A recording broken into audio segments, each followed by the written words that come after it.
Yeah. Thank you, ladies and gentlemen, for tuning in today. This is First and Vaughan. You know this show is bomb. Jakob's out here dabbing like he's Cam Newton. He's reporting on the NFL. He's the #1 analyst. He's speaking facts and haters can't handle it. But the real animal is RJ. When he has the camera, you know it's a party. He be filming and shooting, making these reels like a movie, editing scenes. He's the greatest cameraman, you can't refute it. Oh, this is First and Vaughan. Oh, this is First and Vaughan. Oh, this is First and Vaughan. This is First and Vaughan. This is First and Vaughan, you know.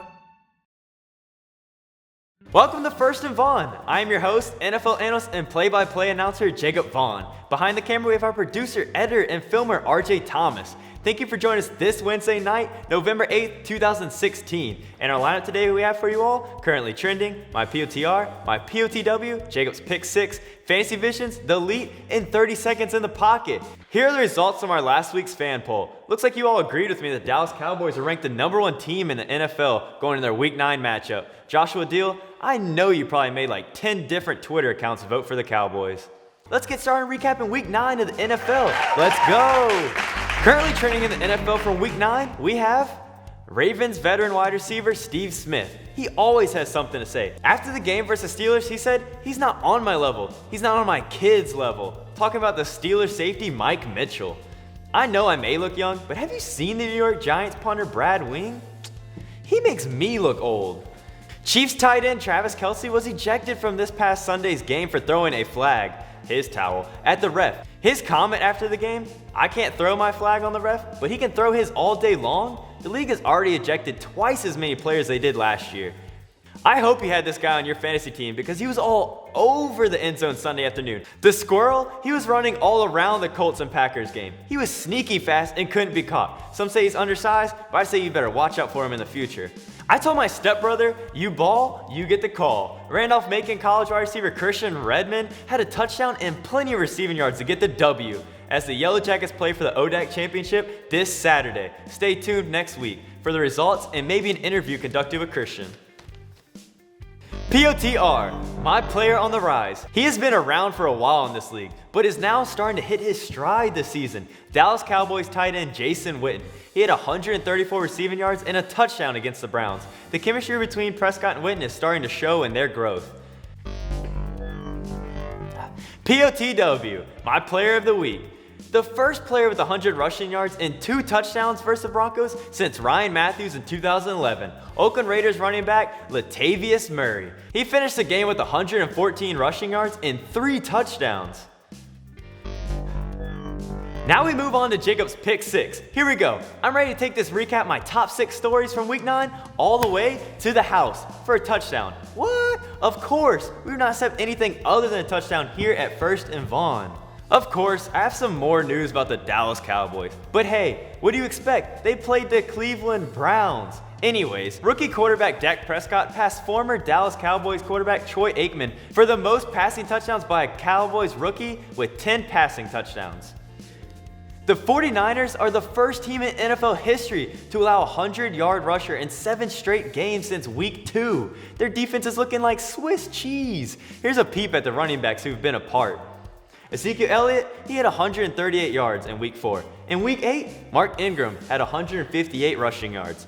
Detroit Lions went into overtime in Week 9 and came out with the W on a wild walk-off touchdown caught by wide receiver Golden Tate. Wow, SportsCenter top 10 for sure. Just look at that catch. Da-da-da, da-da-da. San Diego Chargers running back Melvin Gordon is really making a name for himself. He rushed for 196 yards and had a total of 261 yards.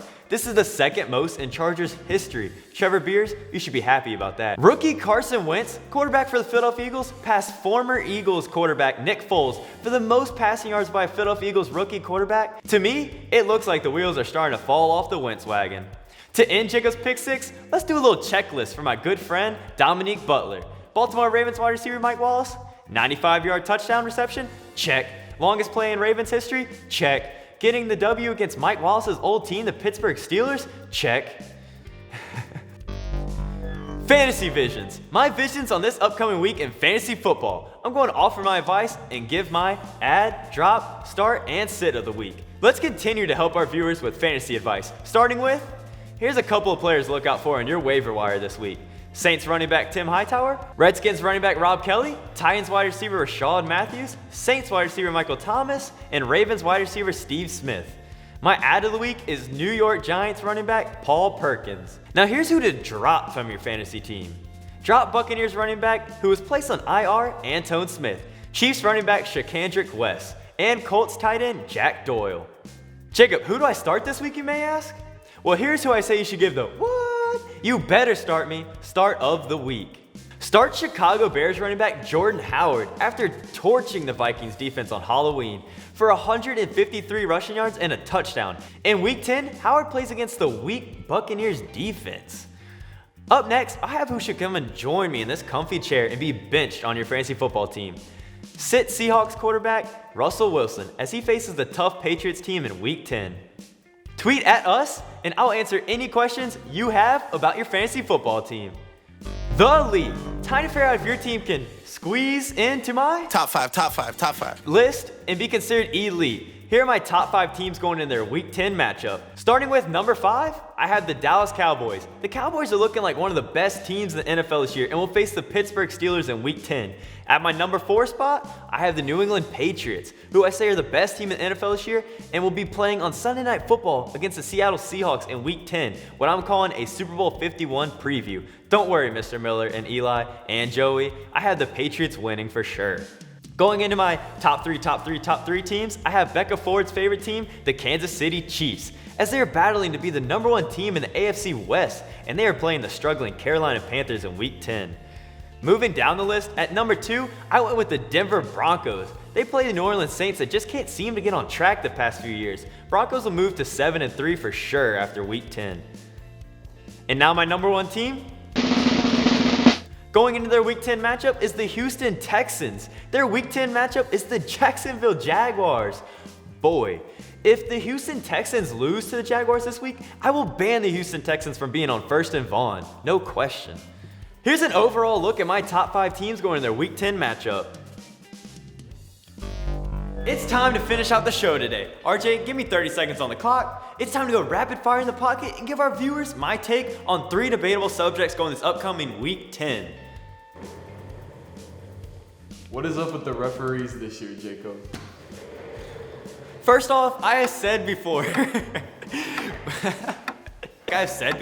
we aren't paying money to see the referees throw flags. The Raiders and Buccaneers game a week ago had 23 flags. That's an NFL record and a ridiculous number. The NFL needs to hire full-time referees. They're the only major sport that doesn't have full-time referees. Obviously, like I showed you on Currently Trending, Travis Kelce does not like them. If you watched Monday Night Football and saw all the mistakes the referees made in just 3 seconds, you would be agreeing with me. The NFL needs full-time referees. And this year, they are making an all-time high of penalty calls.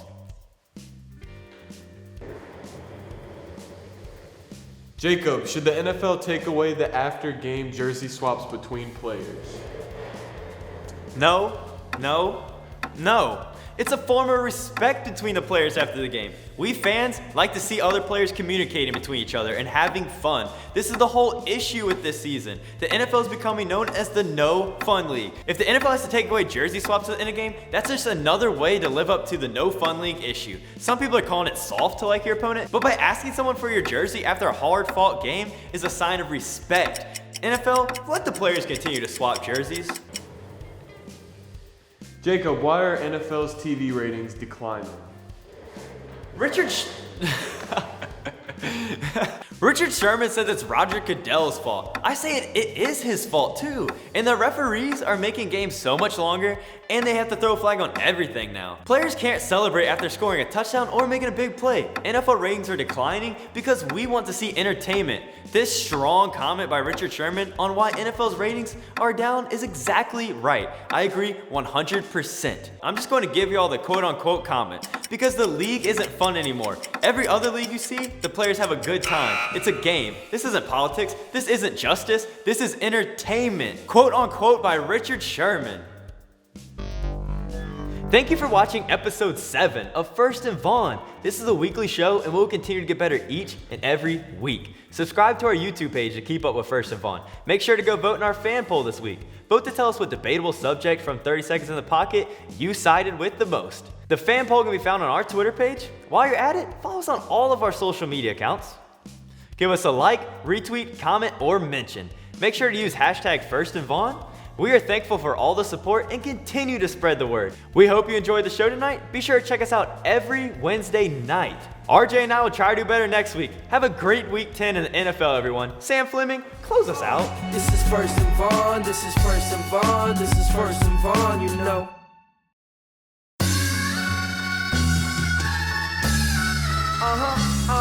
Yeah. Thank you, ladies and gentlemen, for tuning in today.